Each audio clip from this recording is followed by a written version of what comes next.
एक टर्म के बारे में इंट्रोड्यूस किया था, वो कौन सा टर्म था? डिस्टोपिया। देखिए यूटोपिया का अपोजिट होता है डिस्टोपिया, है ना। डिस्टोपिया एक ऐसा प्लेस होता है जहां पर सब कुछ मेस है, सब बेकार है। और यूटोपिया एक ऐसा प्लेस माना जाता है कि जहां पर समझिए कि पैराडाइज है, स्वर्ग है, राम राज्य है, यानी कि सब कुछ एकदम इक्वल, सब कुछ बढ़िया चल रहा है। देखिए यूटोपिया के बारे में कई सारे ऐसे वर्क हैं जो बात करते हैं। एक तो प्लेटो ने अपने वर्क रिपब्लिक में कहा था कि मतलब यूटोपियन सोसाइटी की बात की थी। ये प्लेटो भैया जो थे, इन्होंने रिपब्लिक में ही तो कहा था ना, poet should be banished from an ideal state. बोले एक आदर्श साम्राज्य से पोएट्स को भगा दिया जाना चाहिए, पोएट्स के लिए कोई जगह ही नहीं होनी चाहिए, है ना।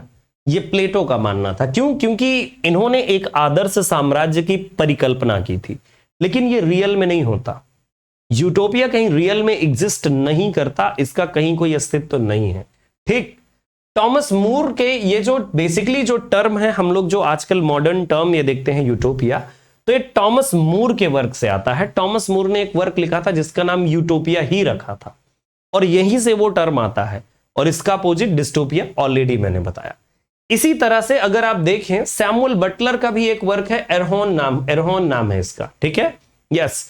फ्रांसिस बेकन भी है। फ्रांसिस बेकन ने भी न्यू एटलांटिस लिखा था, और न्यू एटलांटिस में एक यूरोपियन साम्राज्य की परिकल्पना की थी, ठीक है।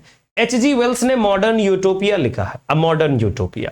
अब बात आती है कि आपको याद क्या करना है, कि यूटोपिया एक फिक्शनल प्लेस होता है, परफेक्ट प्लेस होता है, जहां सब कुछ ठीक है, सब कुछ सही है, कुछ भी गड़बड़ नहीं है, कुछ भी बुरा नहीं है, सब कुछ अच्छा है। That is known as basically utopia.